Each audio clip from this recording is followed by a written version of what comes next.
Hello everyone, we are in our class that is related to reserve estimation.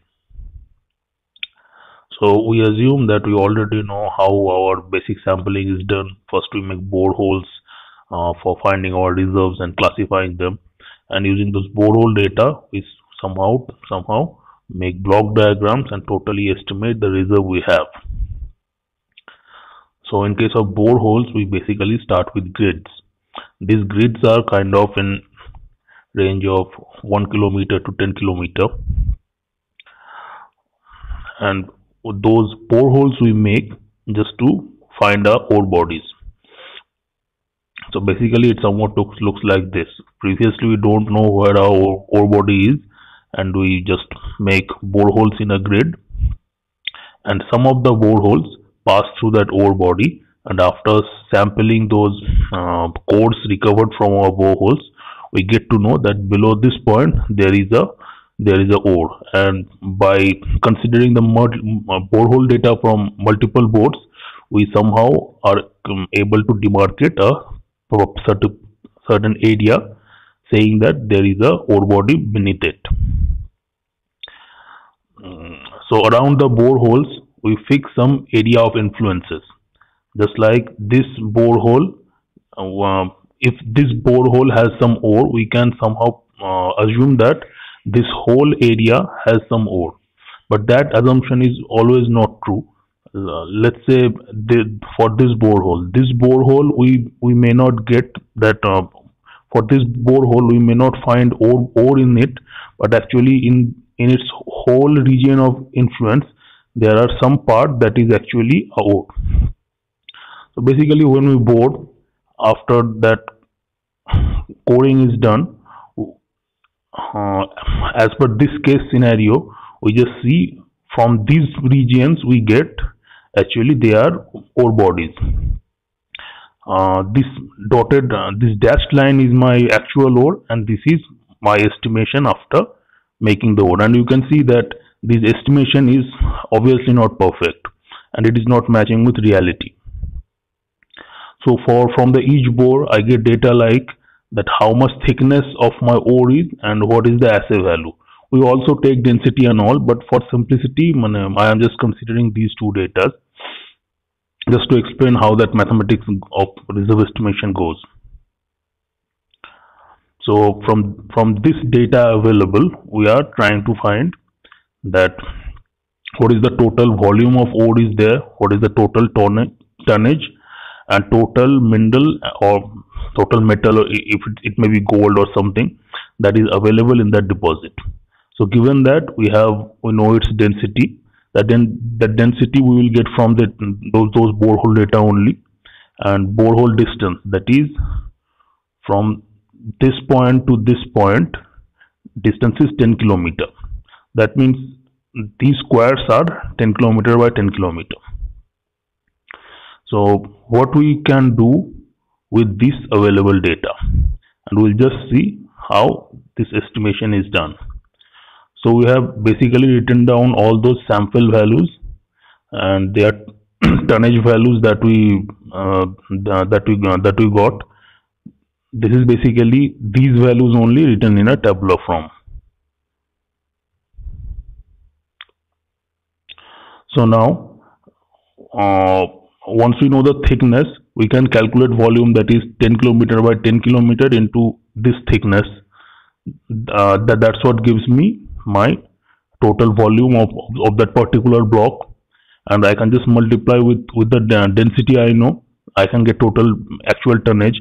Here for simplicity we have taken single density for all the points, but actually ideally the density from that particular board should have been used for this tonnage. So for each block the density may be different, and then when we multiply or apply our tonnage with our assay value, we just found total gold available in that in that blocks for say. And here just for showing how we can do it, that the total gold we have, we can just multiply with our market price, then we can get total value of each block. In case of some problems related to surface mining, that ultimate pit limit calculation, you must have seen that we have some blocks, and there we associate value with it, value on it. So this is this kind of exercise only, that for each block we are calculating how much gold is there and estimating a price for that block. And when we just sum up that all thicknesses, sorry, when we sum up the all volume and all tonnages, we get total volume, total tonnage. And same way, just using those data, we are estimating the total worth of that ore body. But often, I hope this much is clear to everybody, and you can take a pause and solve the assignment examples, and see through the assignment examples, just to get a clear understanding of what actually we are doing here. And now suppose what we just did was for a gridded boreholes, but always the boreholes are not in grid pattern, they are often done randomly. So how to make use of these randomly placed borehole data?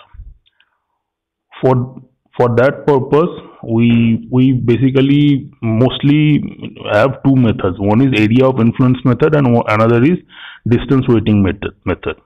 That area of influence is that we draw polygons around those boreholes, and define for each borehole we give them a particular area of influence. The Voronoi diagram or the Voronoi method is one of such method of drawing these polygons. So what we do in this, that around the borehole we find just nearby boreholes, and in between them we just draw a line that is equidistant from it adjacent boreholes, and just by drawing those lines, we basically get an envelope around each borehole. So every envelope will demarcate its region of interest, region of influence. So let's see, for this borehole, its nearby borehole is this one. So from this to this, we are having this central line. This line is equidistant from these two boreholes. So for this line will demarcate that side of the envelope, and similarly for this borehole and this borehole, we shall have this line, and for this and this we have this, and for this to this we have this line. Now you may ask this question, why we are not considering then this one? This is simply because if we draw a equidistance line between this and this borehole, that will lie outside this envelope. So we will basically take the smaller envelope, and therefrom we will get this Voronoi diagram. This is showing one of the example for, let's say, this and this borehole. The equidistant line we are drawing, that is actually outside its envelope, so we don't need to consider this. So that's why using the nearby boreholes only, we get a proper envelope for a particular borehole that can represent its area of influence. So after having this diagram, that method is same, the old one. This method, that for each borehole we will have our parameters, and we will do some sort of weighted averaging of it, and we will estimate our reserve and all. So this was about area of influence method. So next we will see the triangular method, that is actually weighted average method. So simple way, the triangular method, for the triangular method, all these corner points are actually my borehole, and for a particular points within my ore body, I would just like try to estimate my assay value, thickness, and etc. So basically what first we will do with it, that first we will just join our randomly placed boreholes and form small triangles, and for each triangle we will try to estimate using this formula.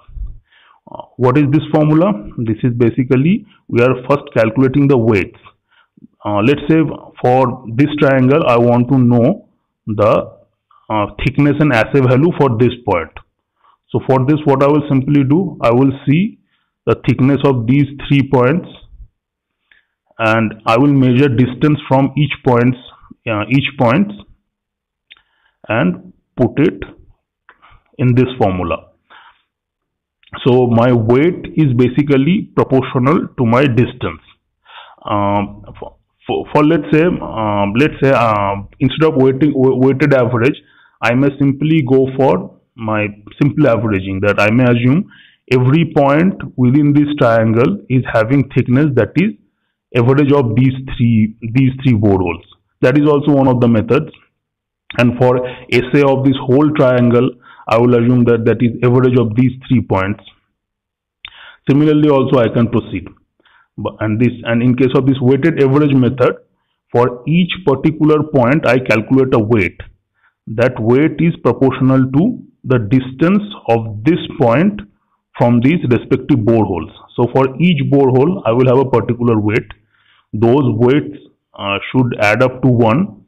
That I'll have to normalize those weights, and with those each weights, I will multiply my thickness value and assay value and etc.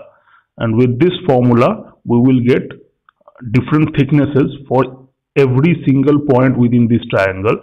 And similarly, just through their respective weights, we will have our assay values and all.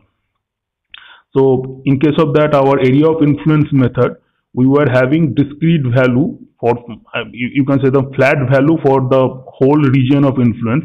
But what is the advantage of this weighted average method is we get somewhat continuous values, and you can just understand that depending on this value of P, that is power to your distance, because let's say you are doing weighted average based on your distance square, then we may get some kind of map. And if we say P equal to 0, it is basically simple averaging. P equal to 0 means it is independent of distance. So for the whole triangle, you are having equal weights. So for different P values, we get different type of mapping for same data.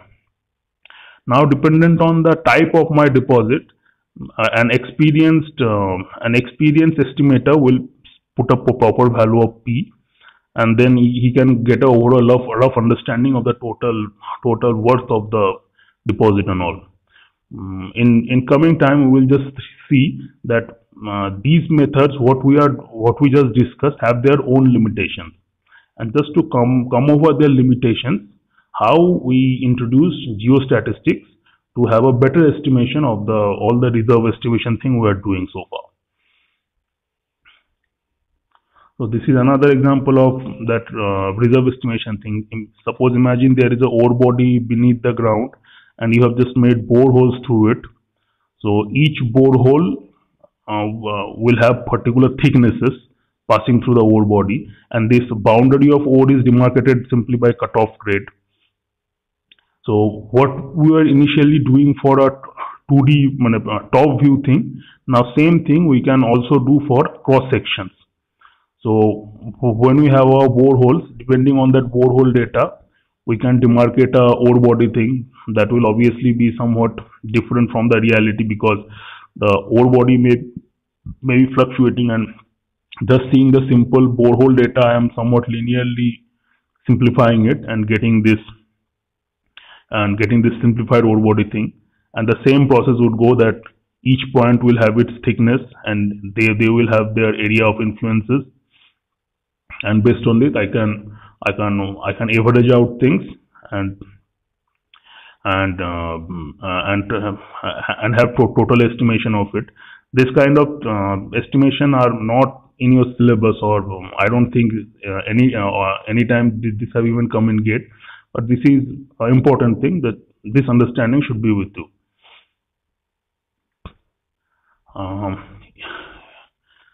Now this actually come to sampling, and I have also given this in your assignment thing, but some of your friends have some confusion regarding how you are getting actually area of influence and all.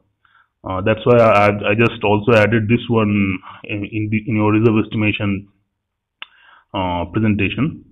So basically, just assume we had a gold vein. That gold vein is a thin linear, thin long thing, and this word, the gold deposit with lower peg at 20 meter means, suppose there is a gold vein from the top, you are hanging a peg, and lower peg is at 20 meter means that gold vein itself is 20 meter long. And from that you have this data, and you have some chips at particular distances in that peg, and you have noted down their widths and their assay values you have calculated. So it will somewhat look like this. Imagine a gold vein like this. It is not to the ratio. Imagine it is that 1:10 scale, that thickness is appearing much thicker here, but imagine it is elongated, and this is your 0th position, this is your 20th position. I am showing it horizontally, but imagine this is in vertical position. So you have your samples here, that first one is in 4, 8, 10 and 15. So in 4th position you have a chip sample in 8, 10 and 15. So these are actually in centimeters and this is in meters. So imagine in that way that these are not in scale, and this is somewhat very much elongated in this direction. And I had actually randomly typed those values, so this image looks somewhat obscure, but generally in reality veins are quite symmetric and quite thin looking. So now we had these 4 chips and we know their thicknesses and their assay values. So now how we calculate our length of influences from it. So length of influence for first sample is this much region. So how this boundary lines we are making, that this is midpoint between 2 consecutive samples. For this and this sample, this one, and for this and this one. And as it is in 4 and it is in 8, so their boundary will lie in 6. For 8 and 10, it will lie on 9. That way. So what all data we have, we just make up a table like this with it. We have our sample positions, and length of influence, we just make this one, that for sample at 4, that sample at 4th meter, the area of that length of influence is from 0 to 6. And for sample at 8, that length of influence from 6 to 9. So it is 3. So similar way for each sample, we get their length of influence, and we note down their widths that we had measured during sampling. And by multiplying this length of influence with our width, we get our area of influence. Note, this is in centimeter and this is in meter. So first we need to convert either this one in centimeters or this one in meters. Then we have to multiply and get area of influences. And also we have assay values. Now if you see the question, the first question is asked, what is the mean width of the vein? So for mean width, we just have to add up all our area of influences and multiply with the total length, that peg position which we first saw, that 20 meters. So we will first add up all these area of influences and divide it by 20. By that we will get our mean width. And for mean assay value, what we will just do that with each area we will multiply our assay value. That means that each area of influence will serve as my weight, and using this weight I will just do a weighted average of these assay values. So I will just multiply this area with this assay value, and to be clear, they don't tell about the content of your total content of your gold in this vein, because that will depend on thickness of this vein that we have not measured yet. So basically we are multiplying the assay value with our area of influences and we are adding them up, and then we will divide by this summation with our total area of influence. By dividing this 101.1 with 7.8, we will get our mean SA value. I hope everything is. I hope you have got this. These formulas I had also shared with you, and those formula thing may look complex to you. And that same formula I have just shown in table, that how everything is being done. So I hope that the next assignment I will give on this kind of problem, you will be able to solve it quite easily. This one I will just send you as assignment. So that's all for today. Thank you very much.